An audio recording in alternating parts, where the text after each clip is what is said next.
Welcome, everyone. We have a nice turnout for our virtual art talk today. We're excited to get started. We're just going to give it a few minutes for people to get logged into Zoom and get situated, and we'll start our program in just a couple of minutes. Thanks so much for being here today.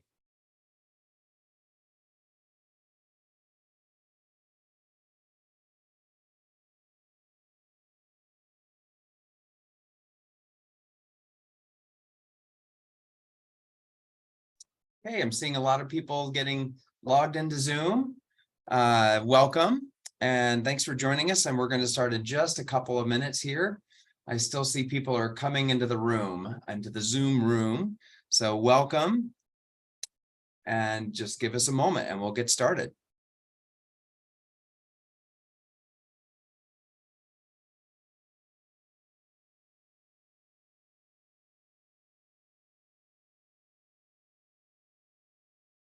Okay, well, I'm going to go ahead and just welcome our members to the program today. We have, I see some people are still coming into the meeting. We're going to just get started with a little bit of welcome, and we'll get the program going while people are finishing getting into the Zoom chat here, the Zoom room. Just want to thank you all for so much for joining us today for this Heard Museum continuing series of virtual art talks. Today's program is an exclusive event just for museum members only. And this is just one way of sharing our gratitude with you, our museum members, for all the support you provide the Heard Museum. We're so grateful for your membership. You make our programs possible, and we're just so grateful for your support. As a museum member, you receive other special benefits throughout the year, including special events and programs just like this one. Excuse me one second. All right, there we go. So museum members, we're so grateful for your support, and we're glad to offer you special programs like this one.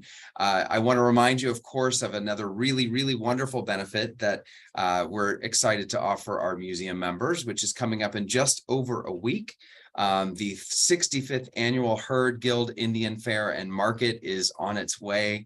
I know this is an event that I look forward to every single year, and I know our members do as well. I want to remind you it's going to take place again as usual that first week in March, this year, March 4th and 5th. So again, just about a week and a half. And don't forget, of course, that members can enter the fair a full hour early before the general public, before general admission on Saturday. So Saturday, March 4th, member entry will begin at 8:30 a.m. in the morning. When you come to the fair for that early entrance, look for me or look for our wonderful membership team, Kim Alexis Adversario and Amanda Hyatt.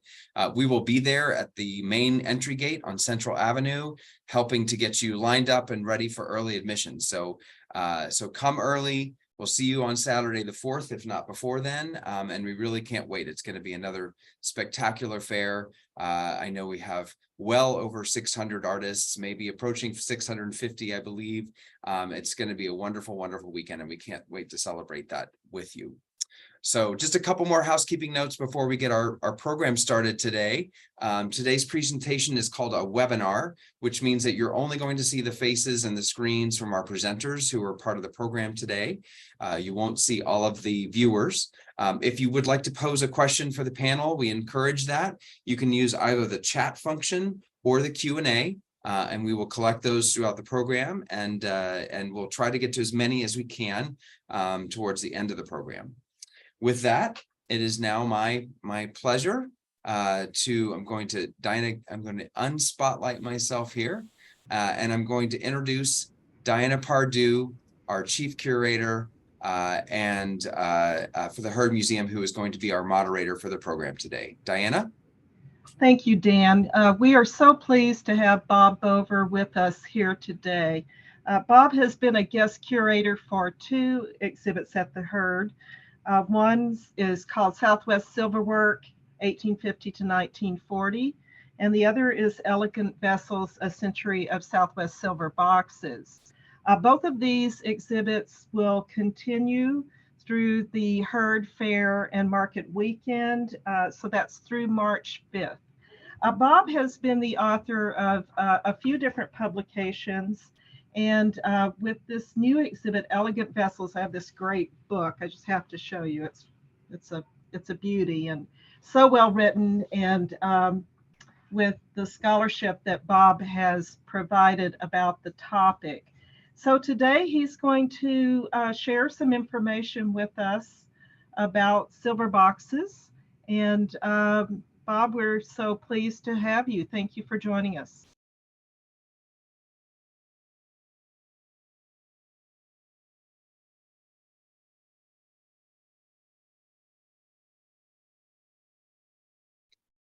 Bob, I see you're muted. So you just need to unmute and.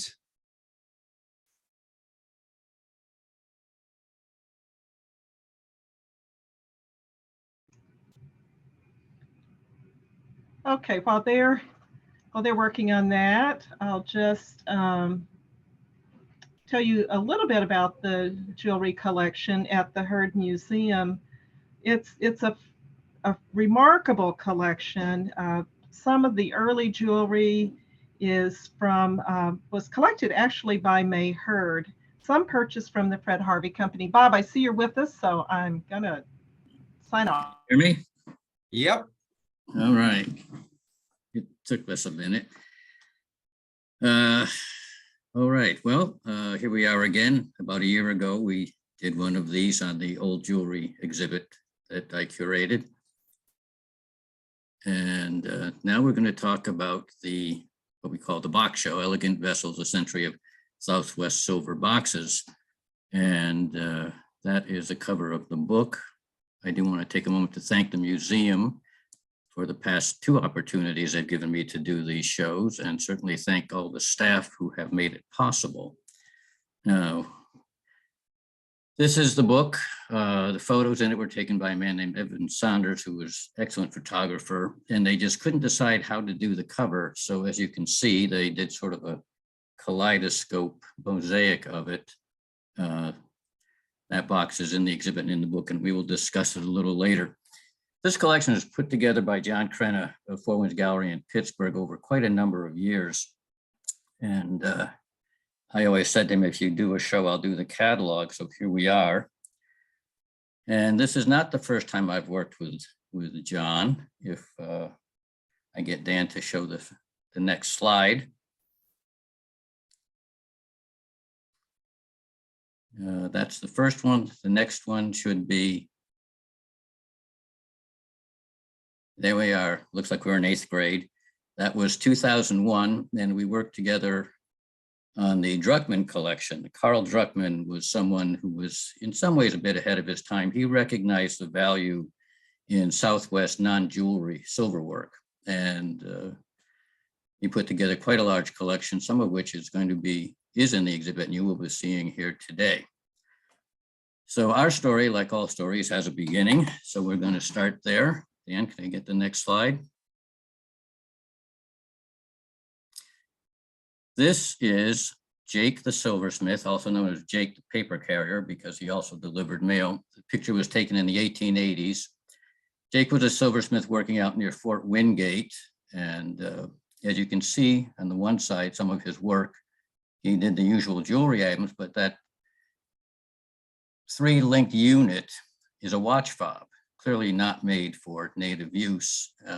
He used to do silver work and sell it to the soldiers at the fort. He also used to make miniature versions of the soldiers' canteens, which were used to hold tobacco. So what we're seeing is early tourist silver. One problem with those tourists is they never went home. And Jake was pretty prolific to the point that in the 1890s, one of the ethnologists out there declared that his work was very sought after. So we know that's true because by the late 1800s, traders were marketing this silver work. In 1902, Lorenzo Hubbell put out the first catalog on early silver. In 1906, J.B. Moore did the same, showing silver jewelry. And in that case, some silver spoons and things that were definitely aimed towards a white market. Next slide, please.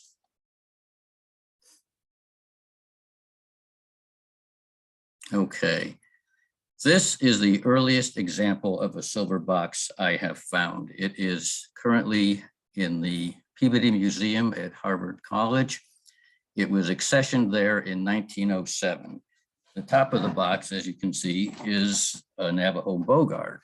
And at a time when there was old pawn to be had, the traders found that one of the things less likely to sell to tourists were bogards because they simply couldn't figure out a use for it. So at some point, someone had the bright idea to use it as a box top. Now, this box I have actually handled. And as you can see, the box itself curves to fit the shape of the bogard. It's shaped almost like a hip flask. And the silver work is very technical, and it is not the type of silver that was being done on the reservations at that point. So I have to believe that this bogard was given to a white silversmith who did the box. And it became a standard idea. Can we move along to the next shot? Now we got to go back. There we go. The idea of boxes, once it was established, did take hold. The one on the right was collected between 1911 and 1914 by Dr. A.J. Wheeler, and it was collected in Keams Canyon. So they were certainly being done by the time, just shortly after the turn of the century. The one on the left I've included because around 1899, a man working for Fred Harvey by the name of Herman Schweitzer decided that you needed to put Indian designs on pieces to attract the tourist visitors. So he came up with these ideas. If you look at this box, you'll see what we call swastikas, also called whirling logs, four winds, and they were all viewed as a good luck symbol at that point in time. There are some buffalo heads, some arrows, and some snakes. And these stamps were supplied to the native smiths and asked to put on things to make them more attractive to the buying public. However, when John Adair was out doing his research and asked the Navajo smith what the stamps meant, the Navajo asked him what the designs on his necktie meant, and that they were simply designs. Okay, next slide. It wasn't long before the commercialization of Southwest Silver took hold, and what you're looking at on the left is a catalog from Maysles. Maysles was a store in Albuquerque, still in existence, still in the same place, and they put out mail order catalogs where you could get everything from jewelry to pottery to rugs, anything produced by Southwest natives. The catalog on the right is a similar catalog put out by the Fred Harvey Company. Next slide. One of the things that they were asked to produce were, besides the boxes you see here, were things to go along with smoking. Smoking was such a popular habit at the time that the smoking enthusiast who cared to could accessorize his habit with silver. And let's move along to the next one. Okay. The Indian curio trade, as they called it, took hold so strongly that stores were opened catering exclusively to that buying public. This is Wilson's, and I believe that he bought it from a pre-existing trader, very commercial. You can see on the right side of the screen, also put out by Wilson's, you could buy Hopi handmade wrought silver boxes. And in this case, we have found out through further research that most of the boxes were made by a Hopi smith by the name of Morris Robinson. And you will see examples of his work a little later in this talk. Next slide. Okay, this is the interior of Wilson's, and you can see to the extent that they were promoting Indian arts and crafts. the slide on the right, it might be a little difficult to see, but there are some pictures of boxes that were in the showcases at that store.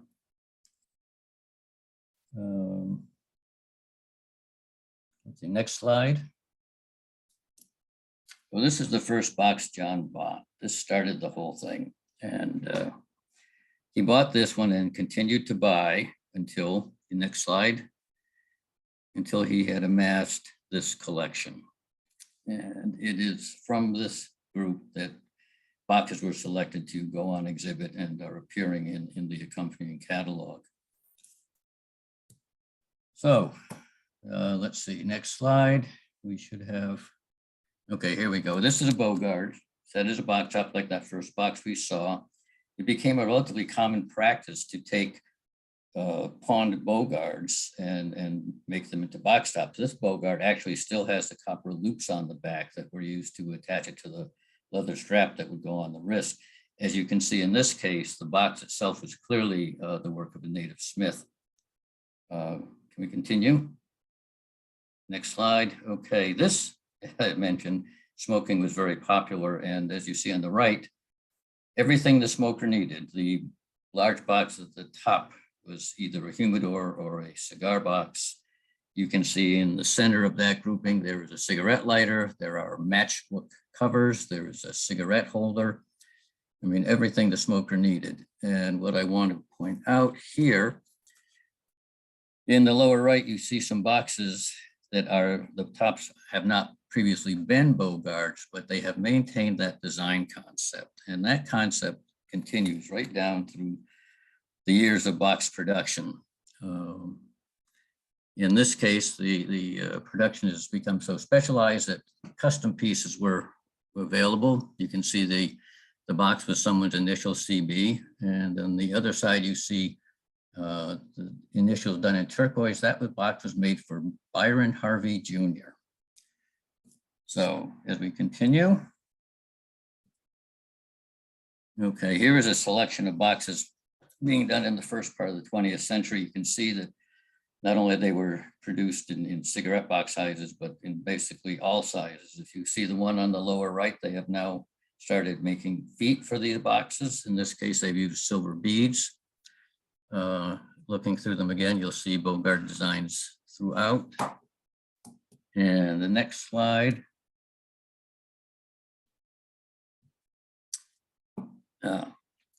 Turquoise showing up in jewelry now is showing up on boxes. And one of the things I want to point out here is if you look at the box itself, especially the one on the left, you can see the quality of the silverwork is improving greatly. These smiths were very, very talented. And this box top is not flat. It actually sort of pyramids up to a flat surface at the very top, which is set with stones. And these are becoming just truly works of art. Next slide. Okay, here we go. Knifewing men.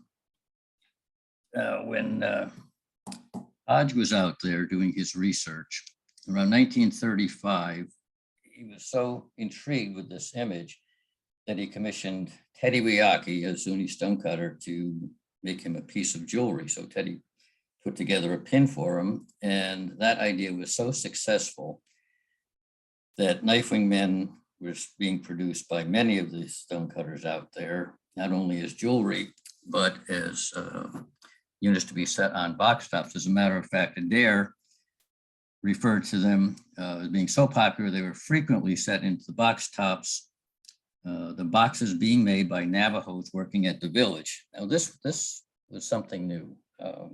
Historically, the Navajos and the Zunis did not get along, but C.G. Wallace, I think we have no, we don't have a slide of him yet. There will be one coming up. C.G. Wallace was a trader at Zuni and really quite a businessman, and he started hiring Navajos to come in and do the silver work. They were used to doing this heavier silver work and stamp work. And then he would have the Zunis cut stones and various designs to put on top. As you can see on the large picture, the box, if you look at the sides, I mean, it looks like a Navajo bracelet. And so the combination of the two, CG said it was the best decision he ever made in his life. And it did work out to the benefit of the silver buying public. You see the next slide. Okay, not only were knife wings popular, but of course Rainbow Men as well. And they were used the same way, not only on jewelry, but on boxes. And I like the one at the top right, you've got a Rainbow Man, and across the top of the box, there are terraced clouds with lightning coming out. We have a Rainbow Man dancing in the midst of the thunder and lightning storm. Next slide. I like this group.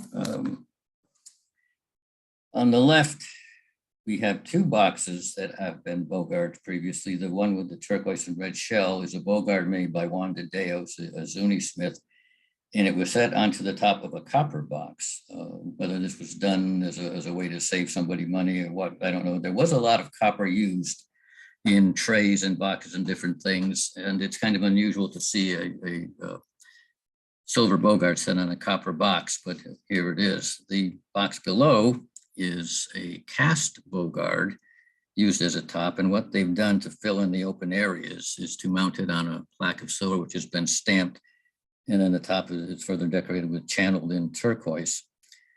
The large one with the shell, shells like that have been produced for centuries in the Southwest, and they are part of male dancers' paraphernalia during the ceremonial dances.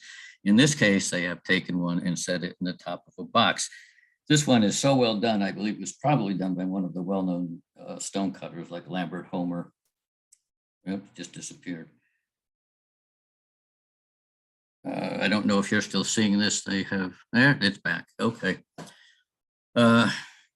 As I was saying, this shell may have been done for the purpose of being set in a box top.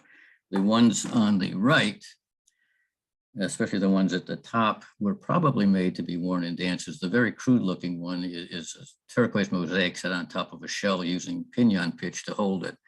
And this is a top view, of course. If we get a side view, you see it is on top of a box. The lower ones, the shell mosaic of a piece of pottery is actually a button, and they've actually cut a hole in the top of the box to accept the setting of the button. You can still see the shank. And the one on the lower left is kind of an interesting piece. It has been the subject of a lot of speculation over the years. At one point, it was considered to have been made as a gift for Frank Hamilton Cushing, which is clearly not the case. I finally had a chance to hold this box and open it up, and on the bottom of the shell, which is exposed, it says LEO. So we do know that it was done by Leo Poblano in the early days of his stone cutting career. So unfortunately, Mr. Cushing never did get to have it. Can we move along? Likia. Likia was a stone carver at Zuni as well, working 3 dimensions, very popular. I'm sure most of you are familiar with him. In this case, we have one box that is more of a pedestal than anything else, but clearly a case that stonework by one smith was given to other smiths to set. Now, Likia did do some silver work. I know this because I spoke to his daughter one day, and interestingly enough, we showed her a picture of a box and asked if her father had done the stonework. She said yes. And we asked if he did the silver work, and she said, no, probably some old Navajo. So there you have it, combination of cultures coming together for one piece. Next slide. Okay. These are great. These are really wonderful works of art. At this point, box tops have become basically a blank canvas, and the stonework is like a painting. Now, I have to point out that at this point in time, electricity has come to Zuni. That was in the early 50s. So with the aid of power tools and lapidary equipment, they were able to do these really finely finished surfaces. The ones on the left are just amazing to actually hold them in your hand. And the stonework, it's very thin. It's not big, heavy stones. These are cut and set in and are completely flush with the surface of the metal. They're just amazing. On the right, we have several boxes. The black and white on top and the turquoise below had been part of Carl Druckmann's collection. We mentioned Carl earlier. And these recently came into the Krennic collection, and so we decided to put them out. The other two, we don't have artist names, but they, like the others on the other side of the page, are like paintings in stone and just amazing. And again, look at the silver work. I mean, we tend to look sometimes at the stonework and omit the silver. The quality of the work on these is, you know, it's like Jensen. It's great. Next slide. Okay. The one on the left is kind of an all-timer. The whole top of the box is covered with crushed turquoise, like a Zuni fetish pot. And then the figures are done in low relief and are applied on top. Now the one on the right is interesting. This was done by Elliot Coelho. I hope I said his name correct. And he took a prize on that in 1971 at the Gallup Ceremonial. These dancers are Apaches done in silver and stone inlay, but the box is wood, and wood was used. We have several examples of it. And I think generally it was local ironwood used in the creation of the boxes. Next slide. Okay. On the left, we have 4 boxes, and the uppermost there is a very realistic rendition of a Zuni Oya carrier that was done by Daisy Hui Nampeo. And if you don't know her story, you're going to hear a brief version of it now. Daisy was Nampeo's granddaughter and quite artistic. And as a young girl, started having eye problems and was actually losing her sight. And it just so happened that Anita Baldwin, a very, very wealthy woman, heiress from California, was visiting Hopi at the time. And Emery Kopta, the artist, was also there and knew of Daisy, knew of her problems and knew of her talent, and told Anita about her. Anita took her to California, had her eyes operated on and her vision restored. And Daisy from Palaka ended up finishing high school at high school in California, and then was sent by Anita to l'École des Beaux-Arts in Paris, where she studied painting and sculpture. She was in Paris long enough to see Lindbergh land, then came back to Hopi, married a Hopi man, had 3 kids. The husband passed, and she ended up out at Zuni, where she married Leo Poblano. At which point Leo's stonework and most stonework in Zuni changed dramatically. As you can see, her work is very depictive, very realistic, as opposed to the sort of the flatter approach which we saw in the old Knifing Men and Rainbow Men, and even in the box below her. She also did a lot of carving of the inlays. So you have a low relief carving, which you see in the box next to it, where we have clearly a commission for a duck hunter. The dog is very realistically rendered and again, carved in low relief, and very likely the work of Daisy and Leo. She would often design things, and though she did a lot of stonework herself, she would design it and Leo would cut the stones. Interesting, some of this was done before electricity had gotten to Zuni, and one of Daisy's daughters, Shirley Ben, who I've spoken to on a number of occasions, told me that when they were doing the stonework, they had a grinding wheel in the house and they powered it by a lawnmower motor. But because it was so loud and so smelly, that Leo cut a hole in the kitchen wall and had the motor outside, and the fan belt came through to the cutting wheel inside. And so a lot of their work was done that way. So I always found it interesting how these people overcame certain obstacles to produce this incredible level of work.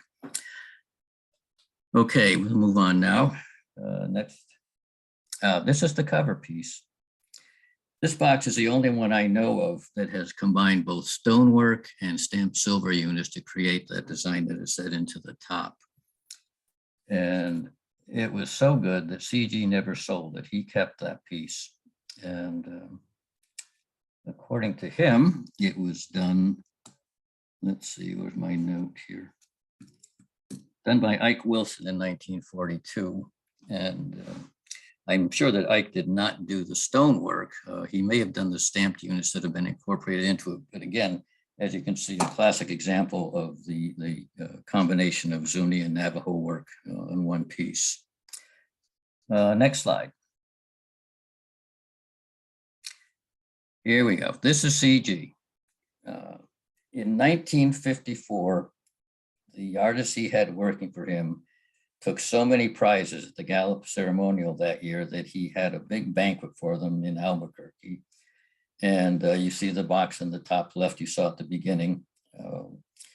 That piece was, the inlay on that piece was done by Lambert Homer Jr. when he was 15 years old. And that's him in the photo standing next to Chayutsitsa, who was a 101-year-old potter.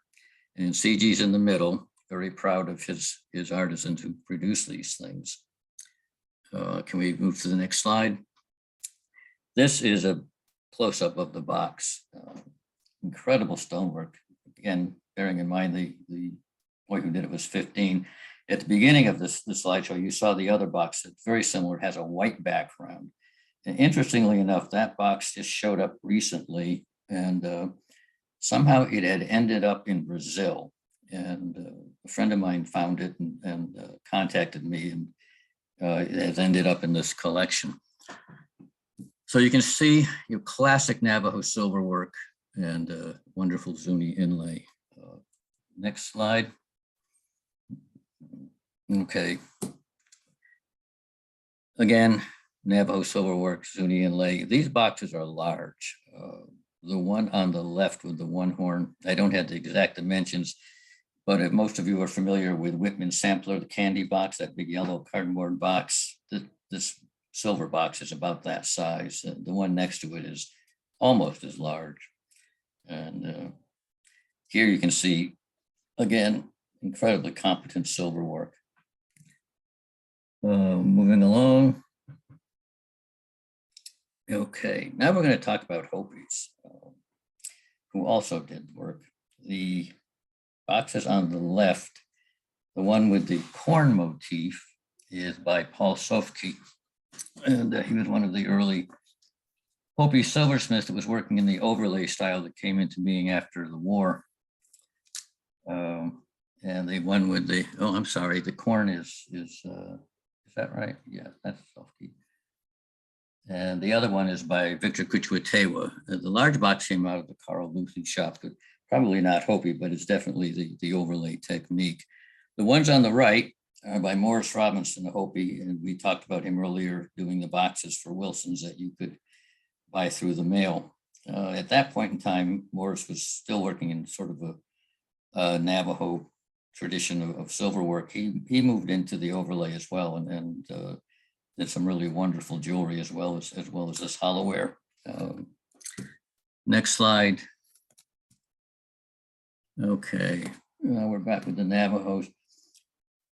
The ones on the right are Kenneth Begay, just wonderful, wonderful silversmith. Again, you see the use of wood in his work. He did a lot of it. It's often he would use a dark wood background for silver overlay in jewelry work. In this case, he's actually turned a piece and then created a box with it. He worked for White Hogan with a very high quality shop, and as did his cousins, the Key brothers, Ivan and Alan Key. And the two boxes on the right are Ivan's work, and the one in the lower left with the diamond-shaped stone is Alan Key. Really mid-century modern silver work. The other box in that group was done by Johnny Mike Begay, who took a prize for it at one of the shows.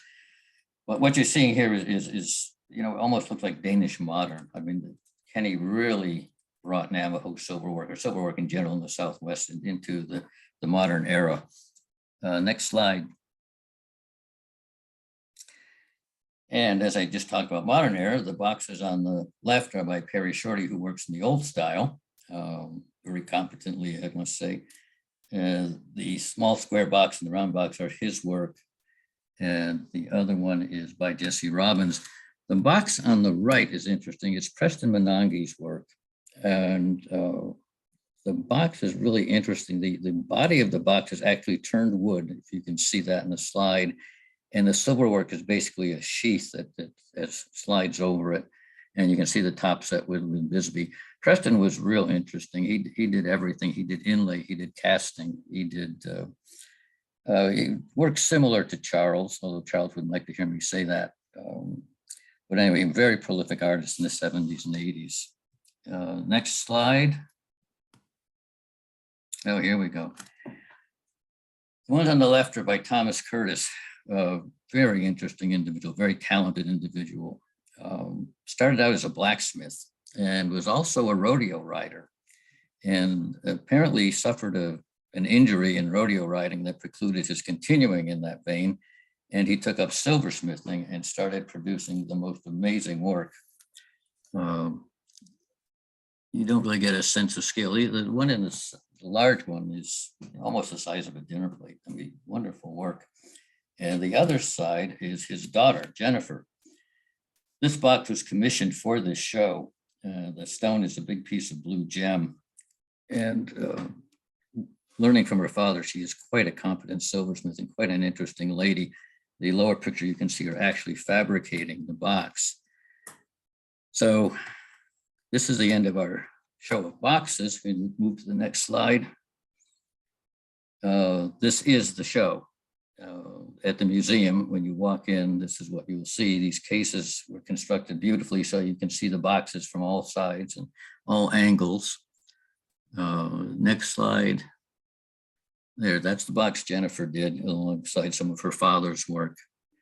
And if you haven't seen the show, these photos are pretty good, but seeing the show in person is just amazing. So next slide. Yeah, those kids at the beginning have gotten a little gray and trying to figure out what we're going to do next. But the next slide is Jennifer and the three of us all looking forward to our next project. And that concludes my talk today. Thank you, Bob. We've got a few questions that have come in, and I'm wondering, Dan, is it possible to go to that group showing of all the boxes? I think that was very interesting. But before we get to that, one of the interesting questions that came in was, were the materials brought to the artist by the traders? How do they get all these, especially the inlay? How do they get those materials to make the boxes? Well, in the early days, of course, smiths used coins to make jewelry. But in this case, with the sheet silver, I have seen old boxes, early boxes, small ones made of hammered silver. But in the early part of the 20th century, sheet silver made its appearance, and the traders, of course, were supplying it to smiths because it cut the work time in half or more, not having to reduce coins to sheet silver. The turquoise, of course, is local.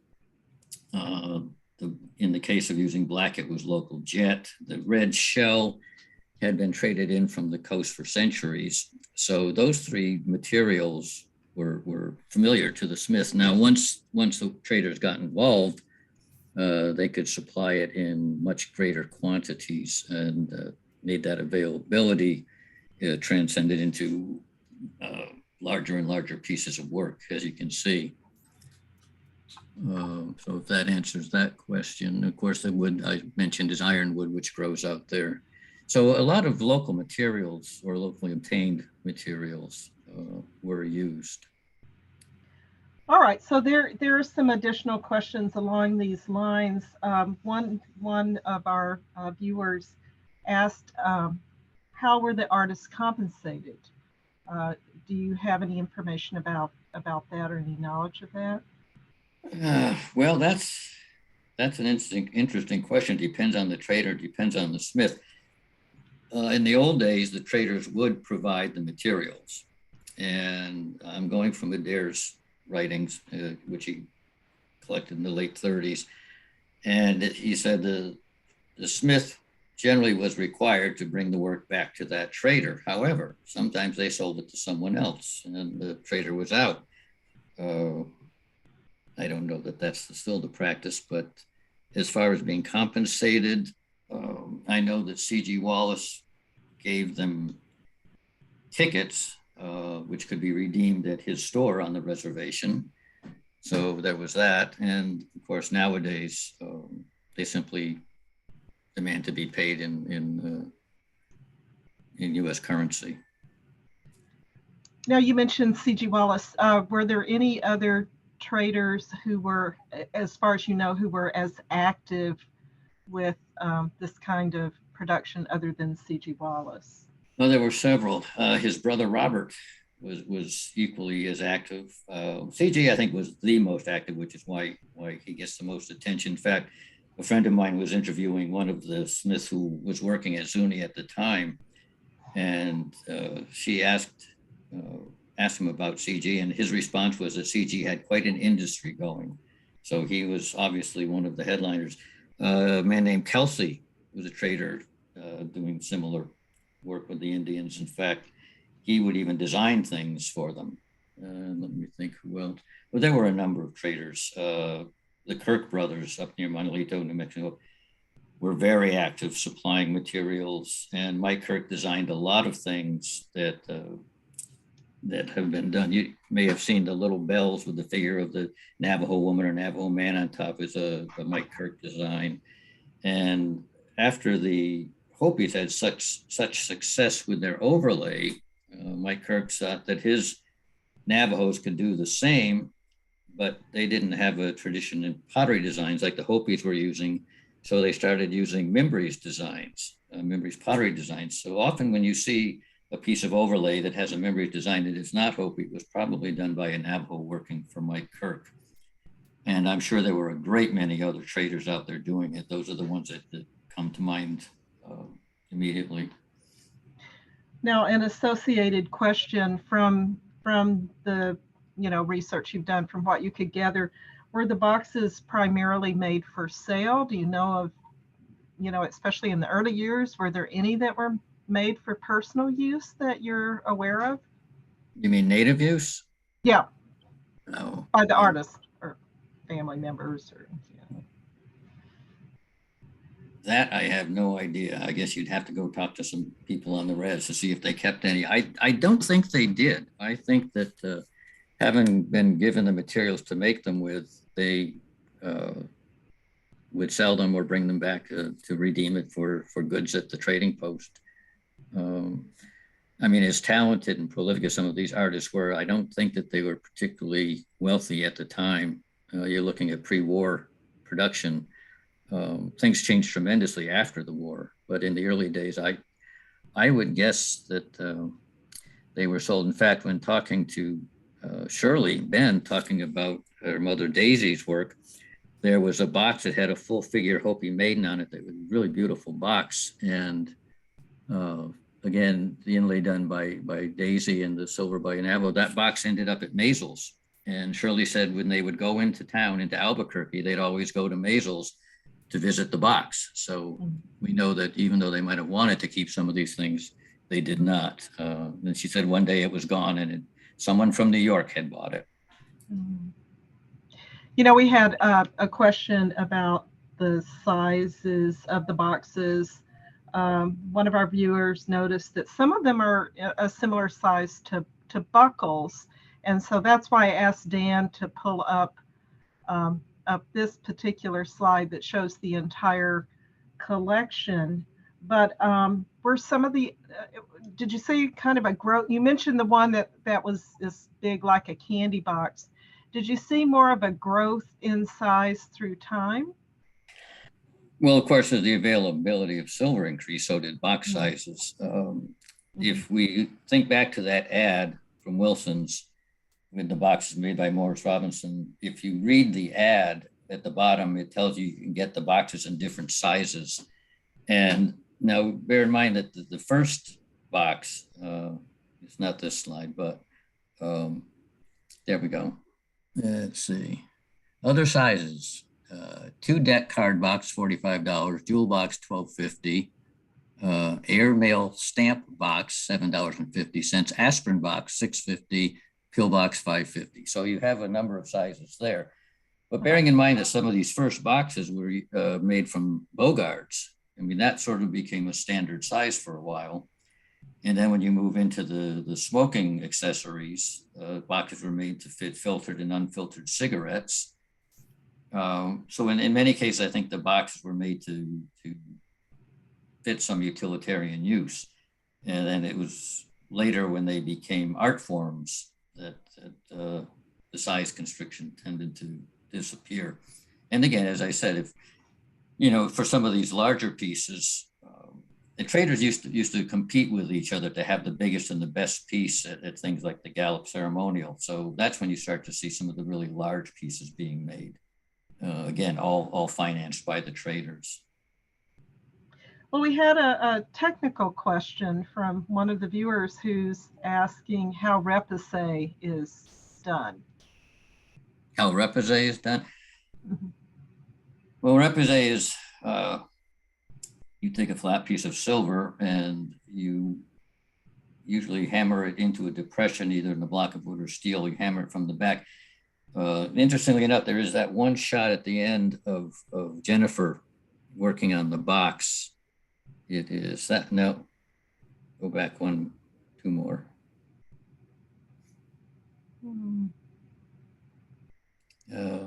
Oh, it's, yeah, that's it. The one with okay. yeah.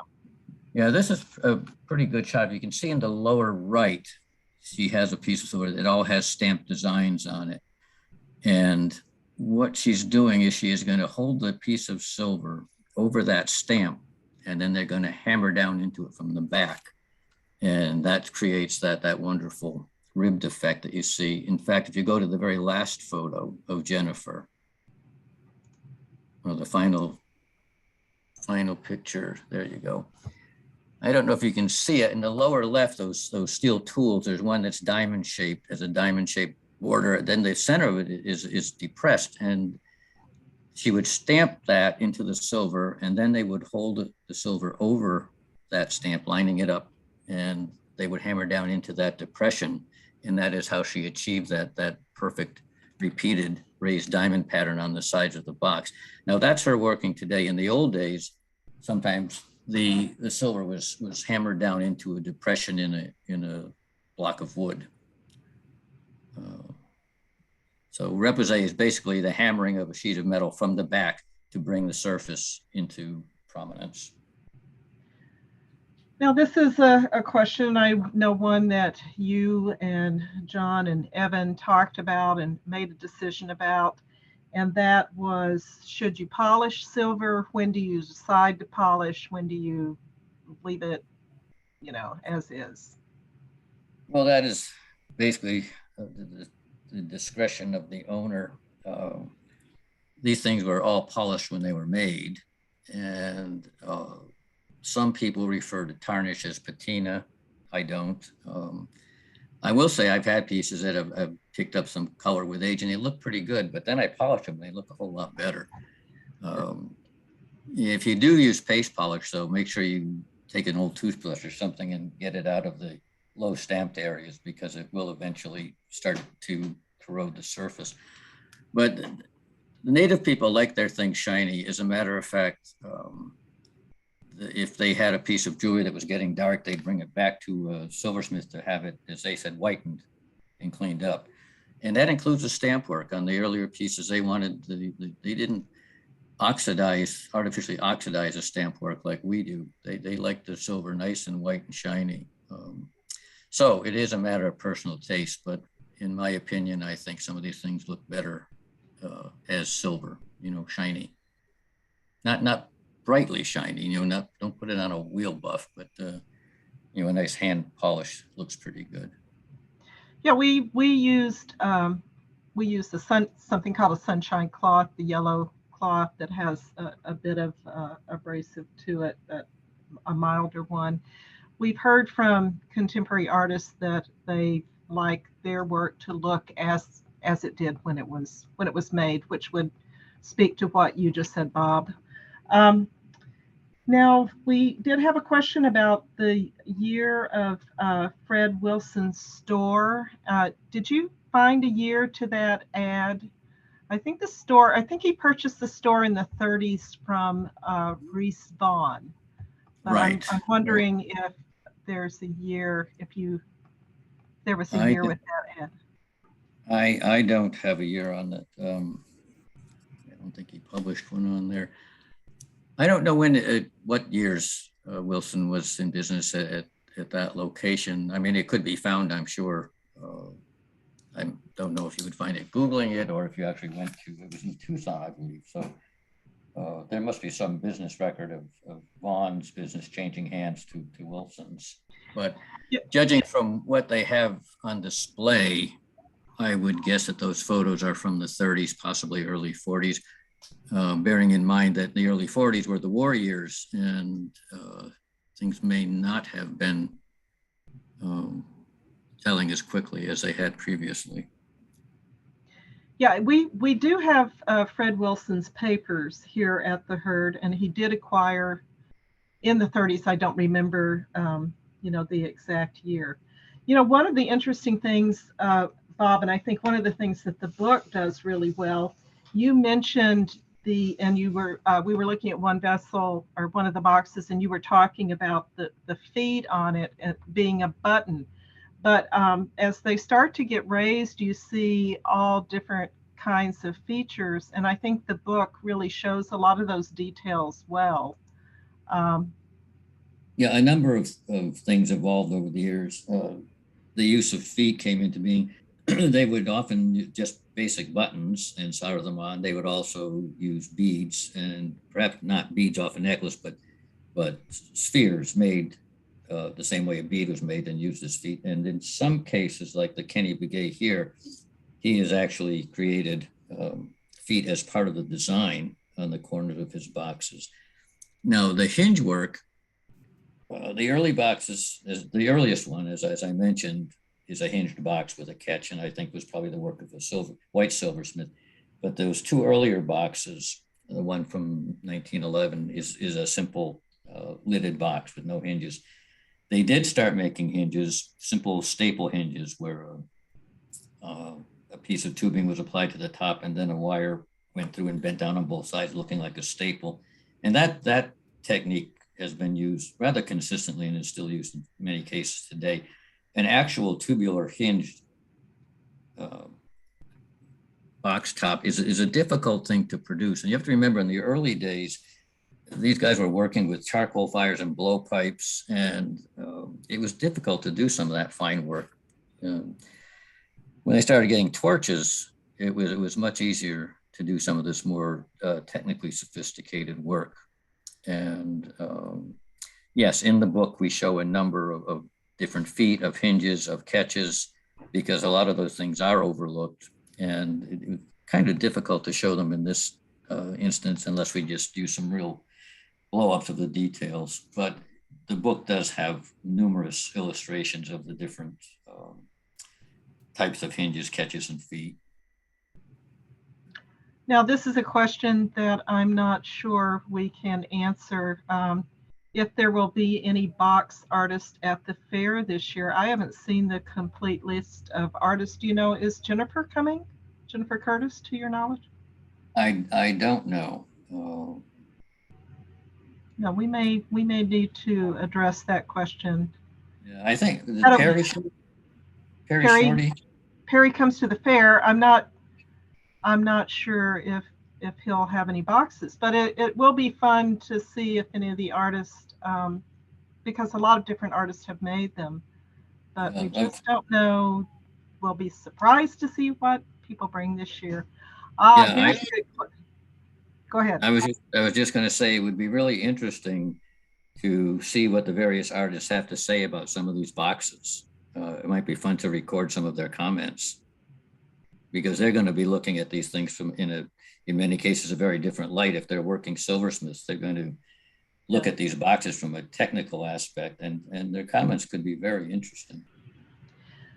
Now, I think we've got a couple of questions. Will the show travel? I don't know of any plans. I don't think so. John had mentioned perhaps trying to get it at the Carnegie or some other museums, but I don't know if those plans have progressed or not. No plans currently, but we will mention again that the book is available in the Herd shop. Both John Prina and Evan Sanders will be here during the fair for a book signing. I think, unfortunately, Bob, you will not be joining us. We're disappointed to say. We've got one last really interesting question. Have you ever seen a box inlaid with glass or a different kind of material, maybe, if not glass?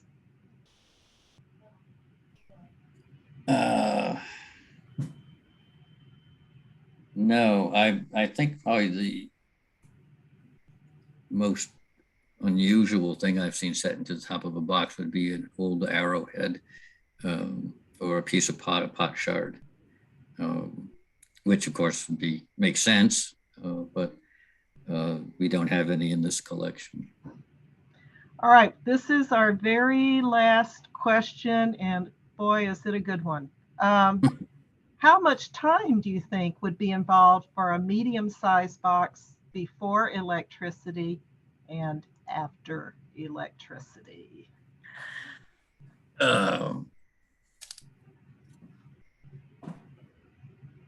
That would pertain more, I think, to the inlay than the actual silver work. The introduction of electricity did not have that much on the impact on the actual silver work. And time-wise, that is a question to ask silversmiths. Okay, well, we're going to have some pretty incredible artists here in just a little more than a week, and so we'll have an opportunity to, yeah, bring your questions. Come to the Herd Fair and Market. It is the most wonderful time of the year, and thank you, Bob, so much. Okay. We appreciate you joining us today and sharing this information with us. Okay, I was happy to do it. Okay, thank you. Dan, any last words from you? Just thank you, Bob, and thank you to our members. We look forward to seeing you all at the fair. And Bob, let's do it again soon. Okay. All right. We'll make this an annual event. Thank you, and thank you, Diana. Mm-hmm.